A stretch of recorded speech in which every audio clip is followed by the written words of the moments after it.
Oi, gente, eu me chamo Kenny e aqui eu falo sobre relacionamento abusivo, relacionamento tóxico. Se você gosta desse tipo de conteúdo, dá um likezinho aí e se inscreve no nosso canal. Bom, gente, eu vou falar pra você um pouco da minha experiência.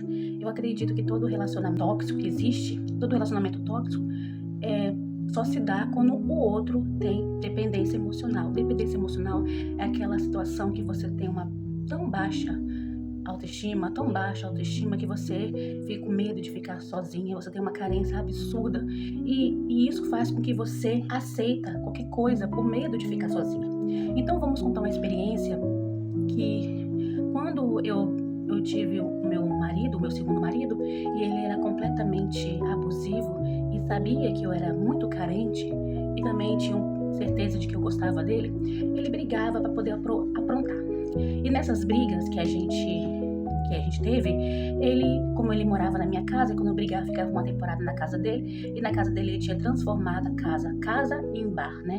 Como tava na época da pandemia, então tava tudo fechado, então se tava acontecendo alguma coisa, tava acontecendo lá dentro, sem ninguém ficar sabendo, o somzinho baixinho e tudo mais. Aí eu fui dormir nesse dia, ele resolveu chamar a vizinha para beber, juntamente com algumas amiguinhas, né?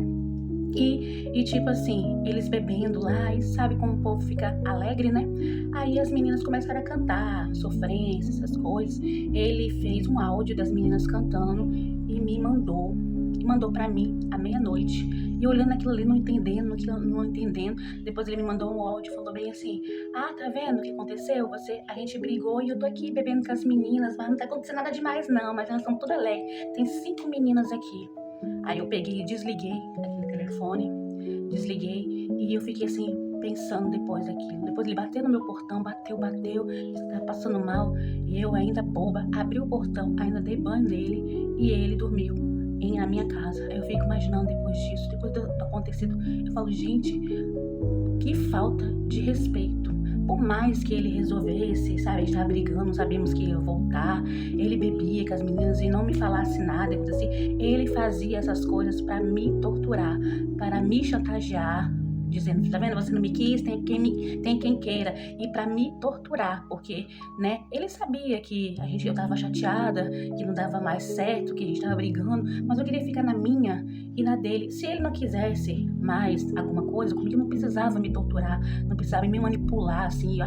Me senti tão manipulada, tão desprezada, assim, entendeu? Como se tivesse sido usada. Ele brigou para aprontar. Aí já que ele fez o que ele queria, aí ele podia voltar. Eu ficava imaginando, meu Deus, como eu aceitei essas coisas, como eu aceitei esse desrespeito todo. Eu acredito que a gente não tem cura emocional, quando a gente não tem Deus para preencher o vazio do nosso coração e a gente aceita qualquer coisa, a gente aceita tão baixa coisa das coisas que acontecem, entendeu? A gente acaba, sabe, se rebaixando a um nível que eu fico imaginando como eu tive capacidade de aceitar umas coisas dessa. E até hoje eu penso, meu Deus do céu, se isso fosse agora, se eu tivesse me estabelecido, se eu não tivesse tão vazio existencial ou carência, eu não tinha passado por tudo isso. Então a gente tem que saber que terreno nós estamos pisando, porque a tristeza, a falta, a dependência emocional, a carência faz a gente aceitar tão pouca coisa e a gente é tão melhor do que isso. É horrível.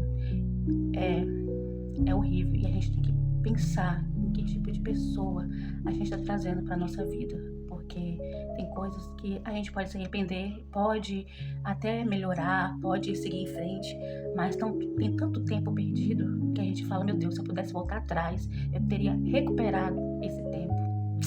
Lamentável.